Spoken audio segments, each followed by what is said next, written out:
Bonjour à tous, merci d'être là. Écoutez, je suis très heureux de vous présenter aujourd'hui une formation diplômante qui s'appelle le Master spécialisé Silio. Donc c'est une formation qui a une vingtaine d'années, mais qui évolue depuis 20 ans, qui évolue chaque année. Voilà.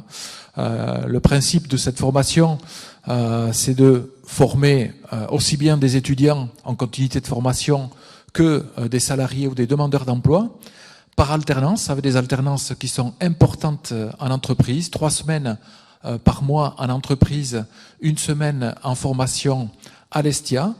On va les former sur la performance, le management de la performance. Les entreprises qui cherchent à manager la performance, elles vont s'appuyer sur 3 grands principes: la maîtrise des politiques de gestion, l'amélioration continue et management de projets liés à ces projets d'amélioration continue, et enfin la digitalisation de processus améliorés.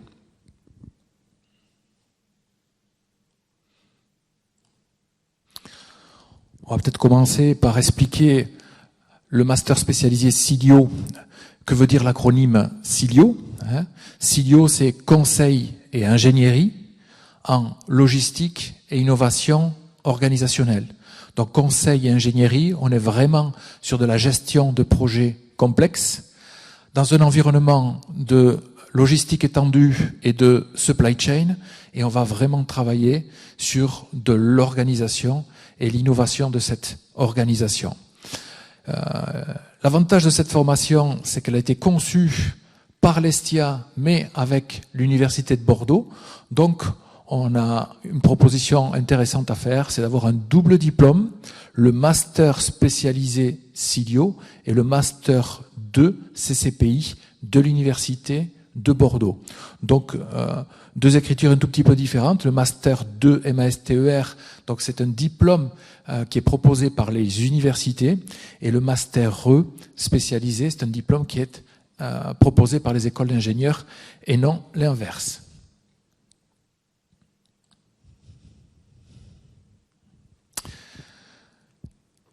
Pour manager la performance dans une entreprise, il y a des étapes à respecter. C'est comme le lancement d'une fusée. C'est pour ça que je vous ai mis une première photo, le lancement de la fusée. Mais manager la performance dans l'entreprise, c'est aussi l'affaire de tous. Donc ça passe, comme au rugby, d'où la deuxième photo, par une implication collective. Sinon, ça ne fonctionne pas. Il y a 3 grandes familles de compétences. On en a parlé tout à l'heure en introduction. Il y a 3 grandes familles de compétences pour atteindre la performance dans l'entreprise.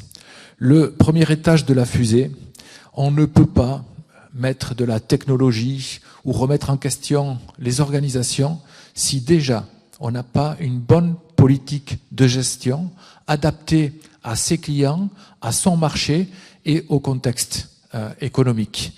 Donc il va falloir que nous vous apportions dans la formation cette maîtrise des politiques de gestion. La deuxième grande famille de compétences, c'est celle qui touche la gestion de projet, le management de projet, et en particulier les projets d'amélioration continue. Il y a des méthodologies, il y a des compétences individuelles à développer, et on va vous amener cette famille de compétences. La troisième compétence, c'est celle qui concerne la digitalisation. Lorsqu'on a les bonnes politiques de gestion appliquées à son processus, lorsqu'on a remis en question ses processus et son organisation, on va pouvoir attaquer un nouveau projet, le dernier étage de la fusée, celui de la digitalisation.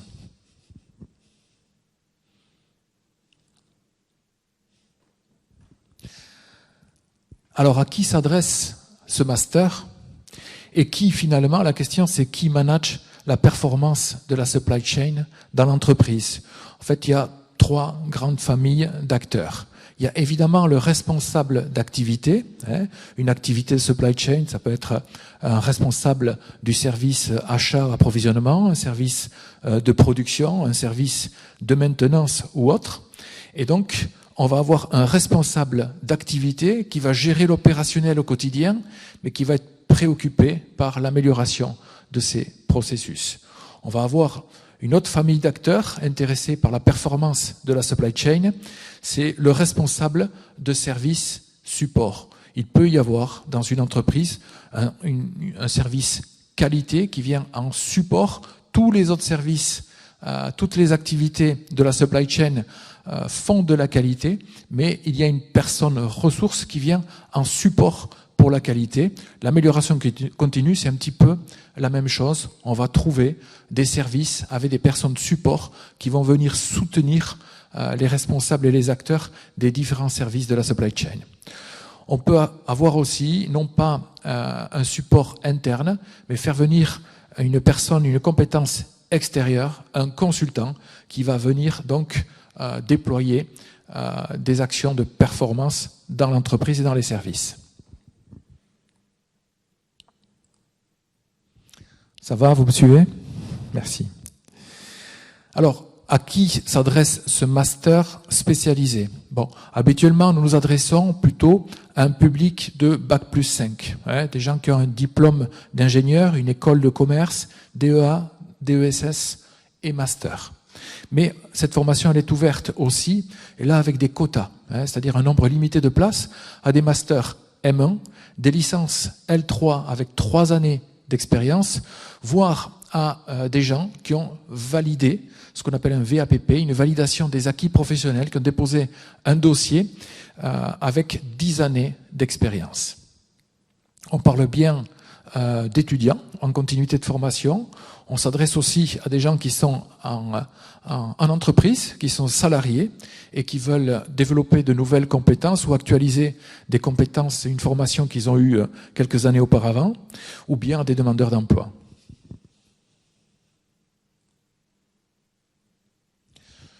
Pour résumer, le master spécialisé CIDIO en 5 points, c'est une formation qui se déroule à Bidart, sur des sites uniquement prévus par l'ESTIA, même si le second point rappelle qu'il s'agit d'un double diplôme avec l'Université de Bordeaux.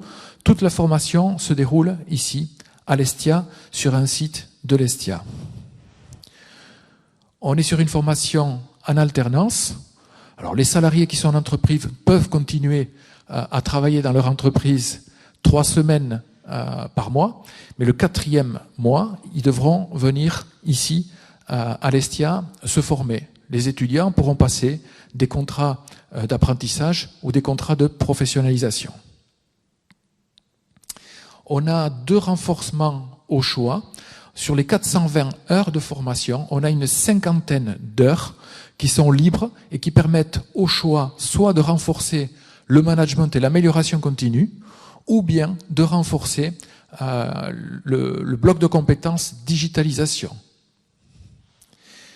Il est possible de passer, c'est le 5e point, la certification Green Belt, donc qui certifie les chefs de projet en amélioration continue.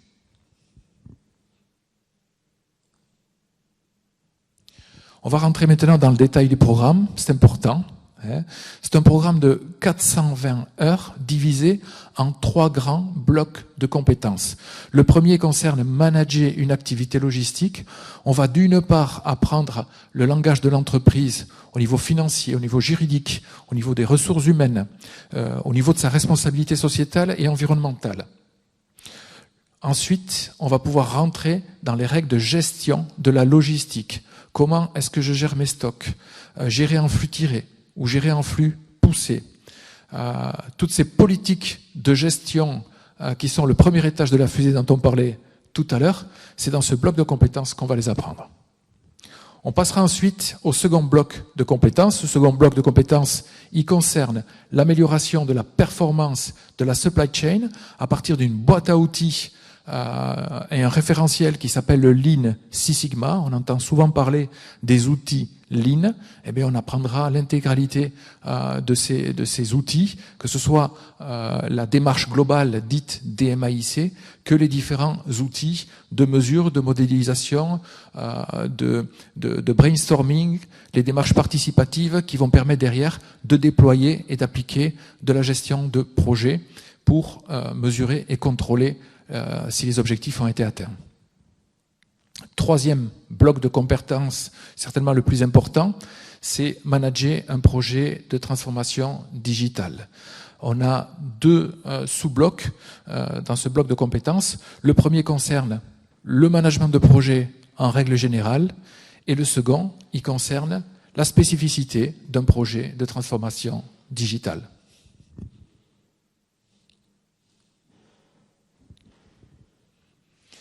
Le premier bloc, que l'on prenne le renforcement digitalisation ou management, eh bien, il dure pour les deux 178 heures et demie. Donc il est composé de deux parties. La première partie qui concerne le langage de l'entreprise, donc son langage juridique, son langage financier, évoluer dans un environnement international, l'environnemental, la responsabilité sociétale et la veille réglementaire, et le management des ressources humaines. Une fois qu'on maîtrise ce langage commun, on va pouvoir rentrer et zoomer sur la gestion des activités de la supply chain. Donc gestion de la supply chain avec des études de cas, la gestion par la qualité, l'externalisation, je fais ou je fais faire, sur quels critères, comment je décide. La notion de reporting et de business intelligence, il va falloir justifier, mesurer la performance de son service et informer sa hiérarchie. Les outils numériques du chef de projet. Deuxième bloc de compétences. Par contre, en management, il dure 49 heures. Si on prend le renforcement de digitalisation, on a seulement 21 heures. Et donc là, on va faire un tour du concept de Lean et de Six Sigma avec la méthode DMAIC. Ça, c'est les 21 heures communes. Et ensuite, les renforcements management vont passer sur l'utilisation des différents outils et des modèles, puis la notion de standardisation et de management visuel, et enfin un nouveau concept qui se développe beaucoup, ce qu'on appelle le Lean Office, c'est-à-dire l'application de ces outils Lean qui ont été conçus pour optimiser un processus de production. Comment est-ce qu'on l'applique? On l'applique dans des bureaux, dans des fonctions support et dans des sociétés de services. Voilà. Donc on voit que ça fonctionne très très bien.